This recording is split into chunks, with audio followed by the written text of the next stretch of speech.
Because at the end of the day, no one can make you feel a certain way. No one, no person, no place, no thing can make me feel a way. They can just trigger feelings that are inside of me. I had a lot of insecurities, and I still do. I'm still human. There's a part of me that is unfazed by the opinions, the ideas of anybody else. I'm just clearing that so I can continuously see my better self. Peace, and welcome to the Art4Artists podcast, where we explore the experience of artists, one artist at a time. I'm your host, Dios Mac, and today we have an artist of artists. I met this man performing at an open mic at essentially a speakeasy, so it was a Narnia-esque type place anyway. You go downstairs from the bar that's up top, and there's this magical place where people are performing, and there's a drummer and a guitar player and two saxophones against a projector where people are surfing in the background with Victorian images. Also, it was a lot. But in this magical place where you find artists like Dios Mac randomly singing and talking about chicken and collard greens, you have artists that walk in and just present their performance prowess. And honestly, I was humbled because this artist is a savant at performance, stepping on stage and flowing and doing scat and hitting high notes that my deep ass voice wish he could. I am grateful and honored to have someone that I met so soon, but has also been such a positive light, inviting me to the next open mic, giving me a chance to do what I did on stage on Monday, which between you and me, I went on stage and lost all the words in my mind, but that's another story. We're not talking about that. This is the Artist 7, a performer, a creator of so many sorts, a spiritual guide in so many ways. Just have a conversation, you'll find out. You will be finding out in this episode. This is the Artist 7. Thank you, Dios Mac. Yes, Thank yes, you, yes. Artist to artist. Appreciate you, brother. I would love to know how you're feeling today before we get into these questions. I am feeling great. Every day gets better, truly, honestly. I feel amazing. I'm very grateful to be here and be appreciated. I can feel it. Thank you. The perfect answer for the perfect beginning. All right, so 7, tell us a little bit about your background and how did you get into art in general and performance specifically? All right. Well, hi, people. How you doing? I've been performing since I was about 5. I remember one day my grandmother, we used to live on the concourse in the Bronx. Shout out to the Bronx and the concourse. Shouts. But she called me, and she knew I could dance and sing. She called me into the dining room, and my Aunt Lee was there. And she was like, show Aunt Lee, or I forgot the exact verbiage because I was about 5 or 6. Right. But she wanted me to dance, and I danced for her and my Aunt Lee. And from that moment, I felt this appreciation over my ability to just be and perform, my authenticity. And then we get into Michael Jackson and TV and all of the influence. Right. So from there, it was just, character building, basically. Yeah. That shout outs to that very Black moment of, hey, come over here and do that for your auntie. Come here and do that thing you was doing on the rug yesterday. I think we've all experienced that as artists or as talented people, and I love the fact that that is something that, as you said, it's very clear in your mind. Yeah. No matter how much you can't maybe remember what was said. Yeah, I remember that moment. That moment, Yeah. I want to know what you feel you like once you started getting into performance, what you feel you started taking from other artists as you developed because your performance style it's so reminiscent of so many different artists, but no one specific. Yeah. And that's what obviously it's not no one specific because it is you, right? So when I watched you, I feel like it was such an enjoyable experience to see your rendition of performance as a whole, right? Oh, shout out about hey. That's it. So what do you feel, especially in the early days? Yeah. Who do you feel you were grabbing from? Michael the Jackson. The Jackson. I had him on VHS. And it was this one concert. It had to be the Dangerous concert because it was this gold leotard with the black pants. Right. Oh yeah. Okay. Yeah. This is Light Mike with the curly hair. Right. And Saida and I Just Can't Stop Loving You. It was that concert because that was the song that was. But I would play that over and over again. Right. And just watch his isms. And I didn't know I was watching to be mimicking or to be picking it up. I was just watching out of enjoyment. And that man, I'm telling you, there was nobody like Michael at that time. And then we had Whitney, we had Phyllis Hyman, Anita Baker. But to me, those were voices. Right. Image-wise, and who I was watching their their stuff. It was Michael. Wow. All day. Yeah. For the audience, me and him met at an open mic, and it was as if stars aligned because our energies was just like, why are we so friendly already? Right? And this is another thing. Michael is the reason why, like, I understood I love music. Oh, wow. Like, I remember the moment where, because I was one of those always encourage. Go ahead, baby. Go on the mic. Go say that scripture over there. You know, go read that. You sound great. And I'm not understanding what this thing is. I'm not getting why people like me being on the mic. I'm like, okay, like I'll do it because it doesn't bring me the fear that other people. Stage fright didn't make sense to me. I didn't get it. Felt natural. But like it was this moment where it was one performance. And I know you're familiar with it, but like Mike had a crazy crowd, and it was just these images of people getting carried away from the front row.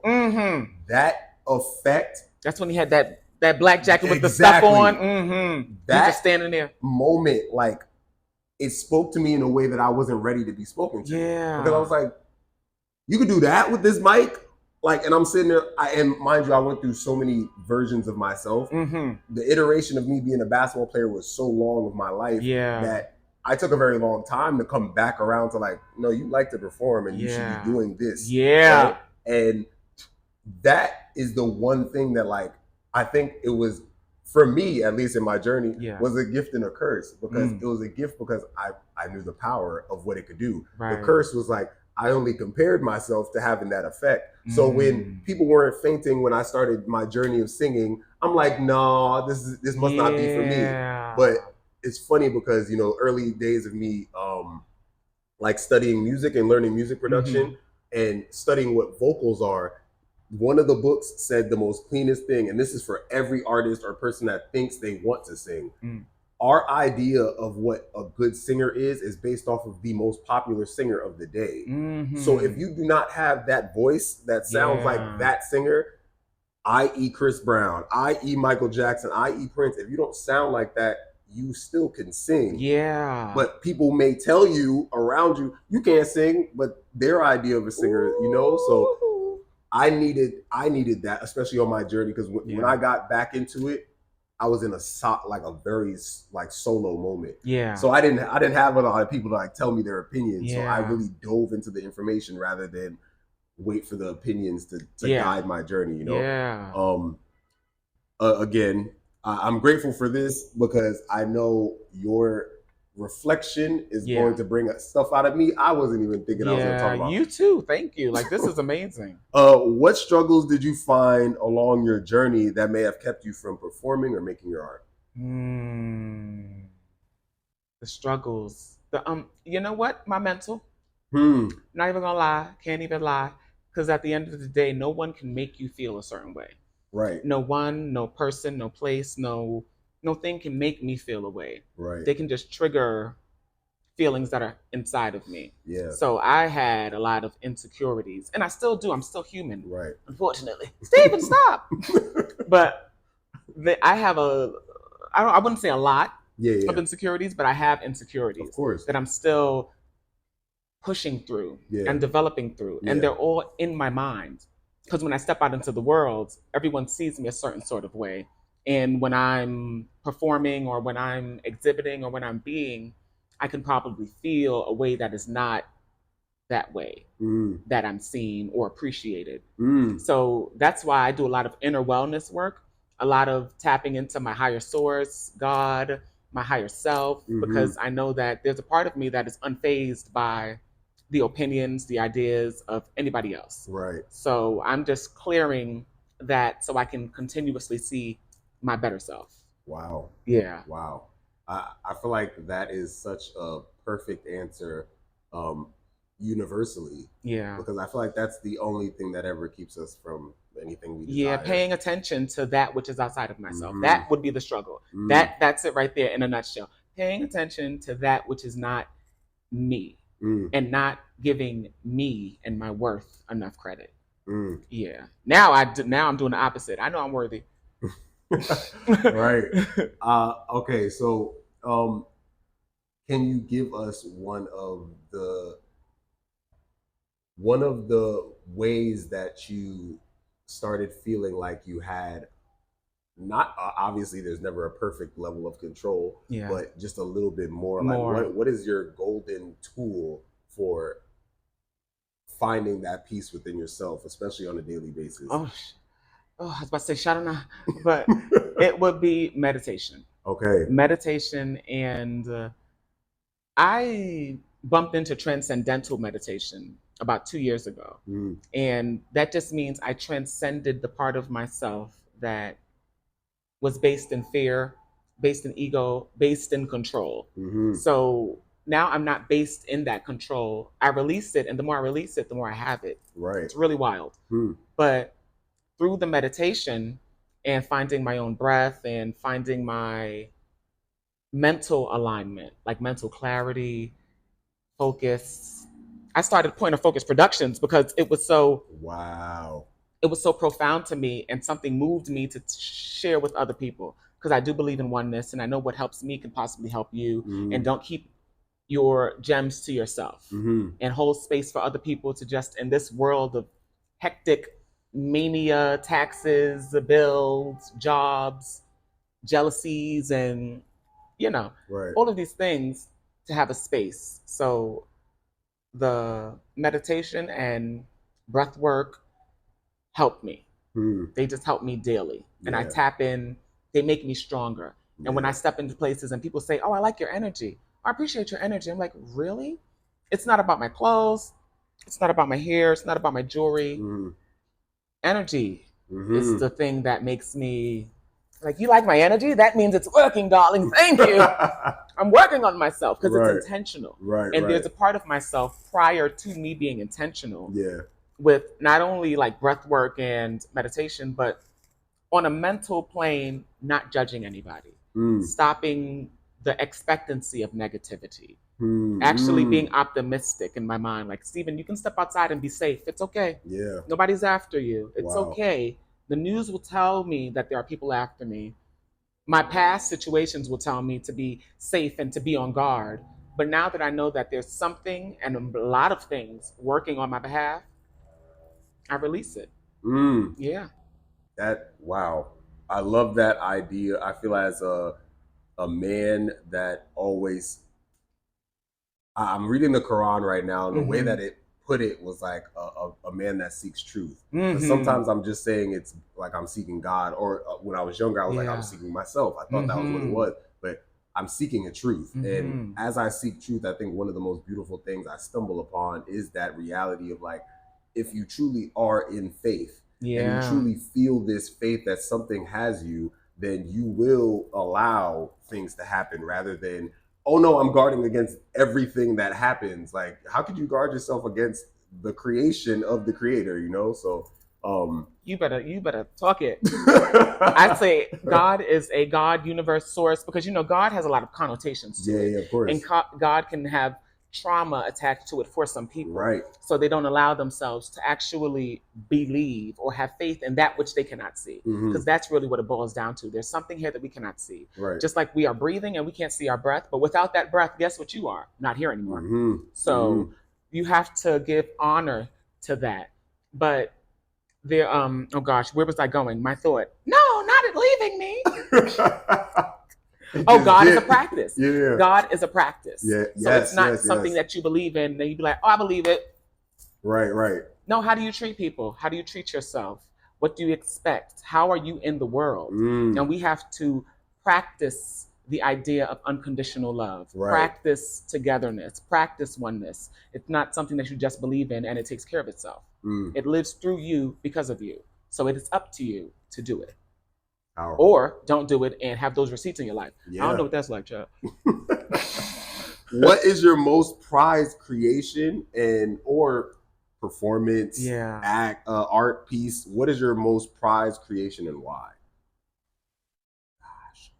See, this is so, I have so many creations. Of course, yeah. And I started making pants about 2 years ago. Actually, 2015 when I got a job to teach children. Yeah. So I was like, okay, I'm going to learn pattern design and drafting.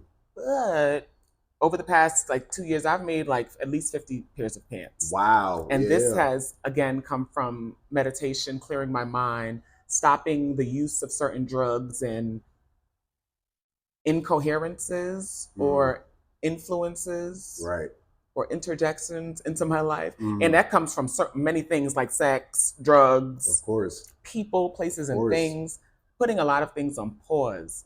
And from that, I just blossomed. So I can't choose one. I would have to say my new self. The thing that I created would be this self that I am, 7. Because my original name is Stephen. Yeah. So Stephen went through a whole lot of shit that 7 is not even, 7 is the receipt of that. So 7 is not it didn't go through that. Yeah. 7 is the receipt. So I am my best creation. Wow. And every day is new. So every day I get to create new. How do I want to be? I'm a creative artist and I'm an actor. Nice. So if I want to whatever, I'm free to do that. As long as I'm not hurting anybody, sending any ill will, moving in a negative vibration, I'm actually free in my universe to do whatever I want to. Wow. So it frees me up. I'm grateful. Hell of an answer, as expected. I'm always going to just give feedback on what I loved of the answer. I feel like I have a very, once again, another alignment between us is, I feel like I have a very similar journey when it comes to that moment of okay, I know the best thing I can do for myself is just continue these meditations, go further in, continue the practice, maintain prayer, do what I have to do, my work to maintain alignment with the source itself.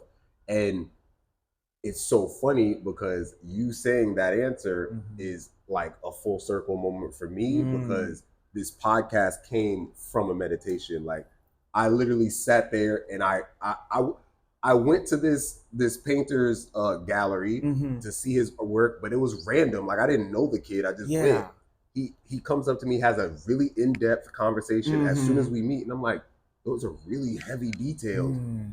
But I go home and on the way home, all I'm thinking is like, why did he think I was the one to say that to? Like, and I'm not questioning my deservingness of his details. More so like, what about me? I would love to know so I can puzzle pieces. Yes. Like what can I give more of? How can I give this puzzle piece to more people? Right.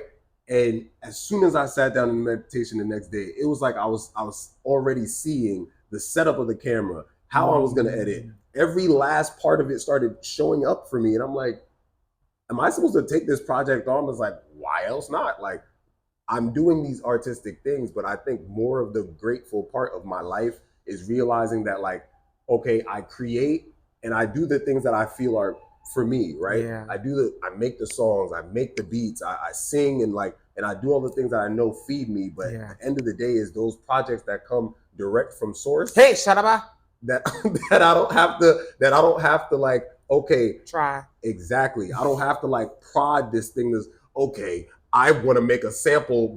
I made a song with Britney Spears as the sample, which is incredible. Oh, okay. But I don't even know how to sample yet. But I'm like, oh, I'm gonna make this, and I was like, okay, but I'm gonna have to do a lot of learning to get there. I didn't have to do any learning to make the podcast.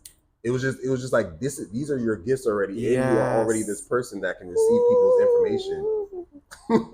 Oh my gosh! Can we take a moment? 5 seconds, 10 seconds. for meditation. Right. When I started it, it transformed my life. Right. And it was simply sitting down with myself, getting to know myself. Right. Through whatever dirt, whatever, because I never did that before. Right. I had meditation on my wall, a plan for it Mhm. for 4 years. Like, oh, meditate 30 minutes in the day, meditate 30 minutes at night.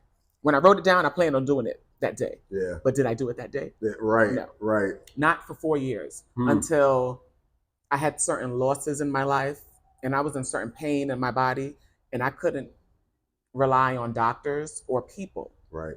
And I never called out to God, source, universe. I never called out outside of myself. Right. One time I did, I got answers. And the answers snowballed. Wow. From just asking. And then through gratitude, I meditate. That's why I meditate. I don't meditate for the information. The information is like a byproduct or a receipt.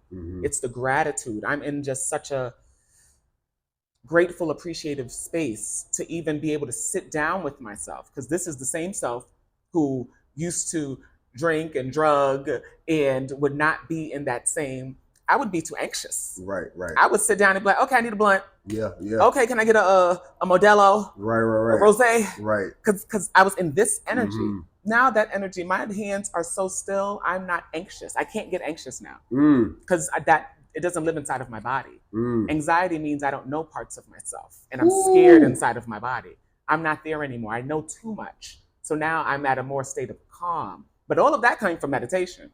And when I first started, I was running around telling people, oh, you got to meditate. Oh, you got to meditate. Right. And it's like, Steve, chill out, because people can't hear it if they're not in the receptive mode. And it's one thing I've noticed too, because like you can try and give it to everybody you can, but the reality is like that sit down moment is very, very difficult for most people because of what they are not facing themselves. Yeah. You know, like there's always one conversation. It's usually just one too. Right. It's usually just one conversation, but that conversation is so difficult for them to have. And it's so depth. It's so textured. Exactly. Yeah. And that's the thing that I've realized too, is like, okay, like it is this one conversation, but it's affecting everything. Yeah. Every last part of who you are is being affected by this thing, you know? Yeah. So, wow.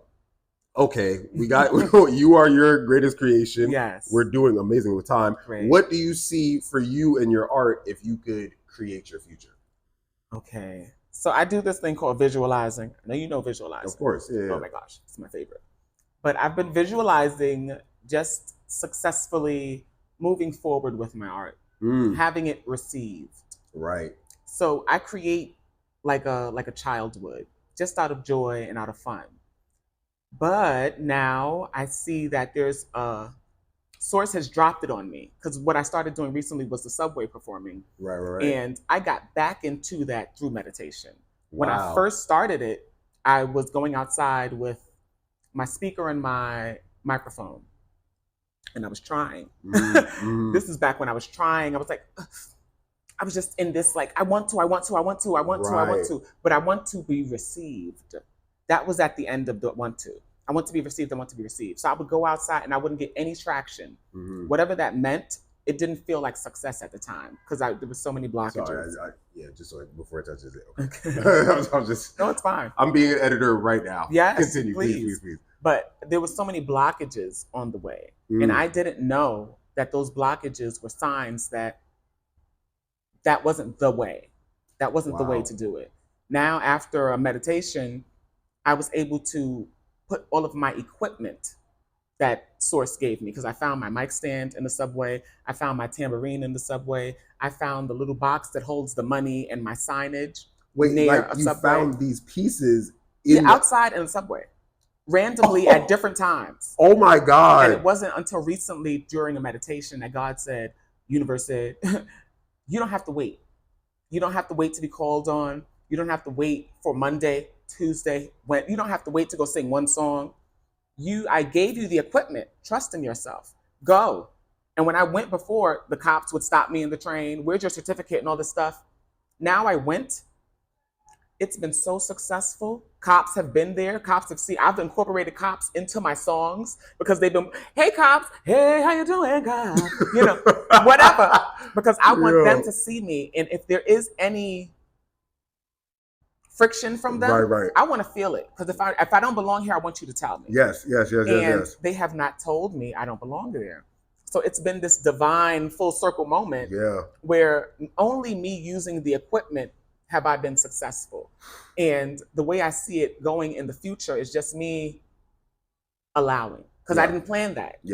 I didn't plan that. I had those things in my possession for at least a year and a half, just sitting there, mic stand just sitting there. I didn't know when to use it, why to use it, but I had a microphone and a speaker that were more accessible. It was more mobile to just pick that up and just go with just that. But now to move all of those things together takes a little bit more structure and coordination for myself. So once I was able to put that structure and coordination, it's been, so I'm just in a allowing mode, receptive mode, and like visualizing it being received more and taken where I can't even plan it. So I'm just like, I can't even plan it. I'm just planning the next day through the visualization. Just keep me, because that's what it's been doing. Keep me is beautiful. I like it. Again, everything you say is resonating deeply. I feel like you've graduated in my life to be just called twin at this point. Like, it's just ridiculous. It's so interesting because in my journey, I feel like that's very similar in the way that, like, coming from where I was in LA for a while, right? I was in LA for like 4 or 5 years, and I saw myself get to this moment where there was zero allowing. And it was so foreign to me because my life was allowing prior. Like everything about it was just like, what comes to me is for me, and I'm fine. I get this modeling job. I get asked to go to South Africa. All these things came to me, and I didn't like, let me go hunt this down. And I got into this frequency in LA of survival where it's like I'm terrified of that I'm not going to be able to, and this mindset kept going and going and going. And coming back home, and I'm back in New York, I'm back in my crib, and I'm just sitting here sifting through, and a lot of the meditations have just been sifting through old like ways of thinking that helped me survive in LA, but in reality weren't for my highest, like, oh my God. Wait, I got a question for you. We're going to flip it real quick. I got a question. Do you think that was LA? Because I've heard a lot of people talk about LA as this like spiritually, like a dark energy, because it's so based in like, I don't want to say luxury because luxury we deserve luxury, but false or attempts at grabbing materialism. Right. I feel like, beautiful question, podcaster. I feel like it's very interesting that like I could never downplay how much I love being there. Never downplay the people I met and the gravity of the people. I was working with incredible artists over and over again. So many creations that I made that I'm so proud of. But at the same time, I watched myself I got into a deep pit of like not loving myself because of, well, one thing's for sure, like my entire life, I prided myself on the ability to be able to date whatever woman I would desire, right? And I saw at one point, I couldn't even get myself to talk to the women I desired without being faded, without something helping me. And it was because of what I felt like I didn't have the material. I felt like I wasn't the rich nigga you can fuck with me, but a rapper's gonna hit your line is quiet, right? Like, and that made me like continuously play myself down.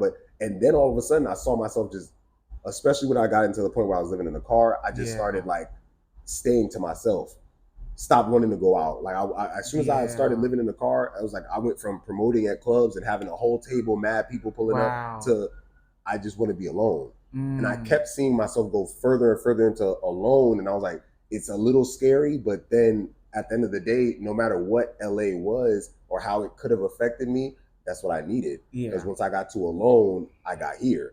Like all of a sudden, messages came in clear. I wasn't looking for outside approval. I was just and the opportunities started clicking. So I feel like LA is exactly what a lot of people need.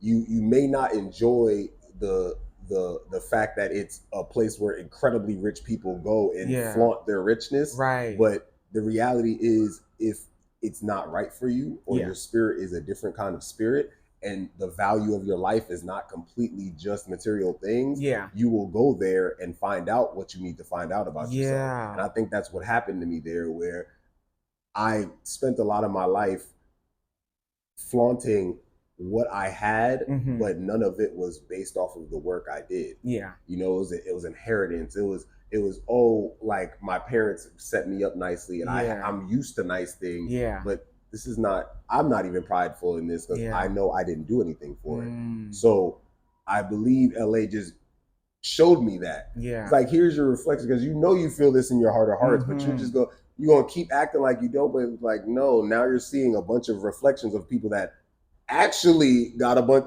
That fast ass car he's driving, that's because of his work. And it's like, oh, that's what I want. And it made me feel small, and I wasn't ready for that. Yeah. I wasn't ready to feel small. And then I'm living in my car. It's like, and mind you, I'm living in nice ass cars. So BMW, Tesla. Yeah.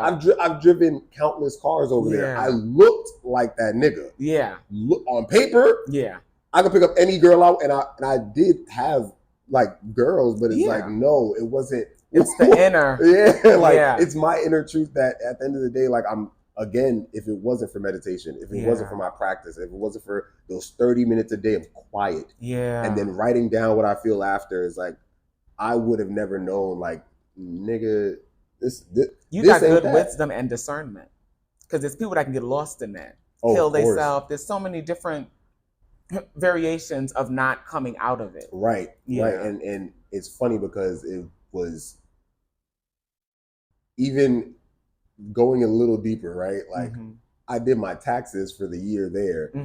And as sexy as everything, again, on paper, oh, he drove a Tesla. Oh, he drove a BMW. On paper, that was one of the weakest years I've ever had financially. And I looked at the number and I'm like, there's no way. But it's because there was no, I've come to realize, and I love that you are the reflection of this when it comes to your meditation, right?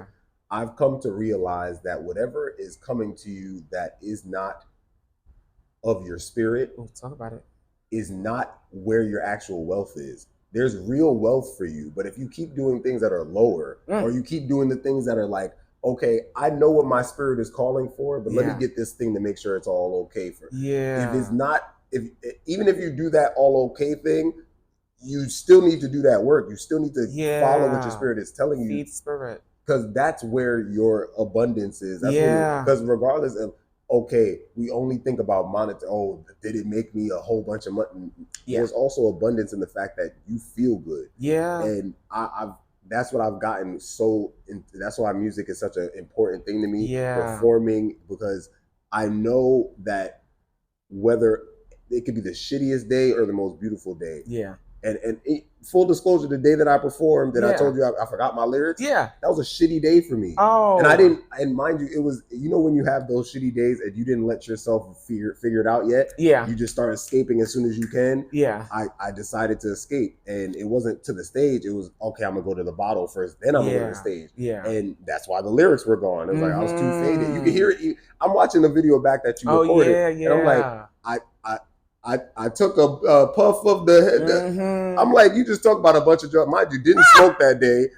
Only had a little bit of Henny, but it's like, I'm so truthful. I'm only saying my truth. You're authentic. And even that, the authenticity is so funny, because it was like, you're saying your truth, but the real truth is you're so faded, you really don't know what you're saying. And it's really showing, you know. And mind you, but again, it was so funny because one of the most beautiful parts about that was realizing that everybody didn't see that. No, nobody can ever see what's on the inside. Exactly. And it's such... Okay, so if you had one chance to motivate the next creator to get up and start their journey, what would you tell them? I would tell them to start with self. Start with self and tap into mirror work, meaning looking in the mirror, speaking affirmations into yourself, loving yourself, like naked in the mirror. Who am I? Who am I without any of my money, any of my family, any of my things? I need to know who I am, so then you can see who you are supposed to be. Because if you don't know who you are, you don't know who you're supposed to be, because you're continually growing. So even when you find out who you're supposed to be, you're going to be somebody else. You're going to be a different variation of that. It's going to keep, and you have to be ready to just keep growing. Wow. Yeah. Tap into yourself. Immensely grateful for this episode. Yes, I thank you want for you to having me. now tap them in to Yes. wherever they can find you on socials. Okay. And I'm going to make sure it's tagged all over the screen because I'm the editor. So yes, by all means. Yes. Well, how y'all doing? I've been facing you this whole time. I haven't looked at the people. But you can catch me on IG at callme7, CALME 7 SEVEN. And I also have a prior IG called Sty Steve, STYSTEVE. And you type those in, you're going to see this beautiful brown man. And like it, share it if you want to, you know, whatever. But I love you. Genuine good vibes only, always. Yes. And this is Art4Artists, and we're out. Yeah.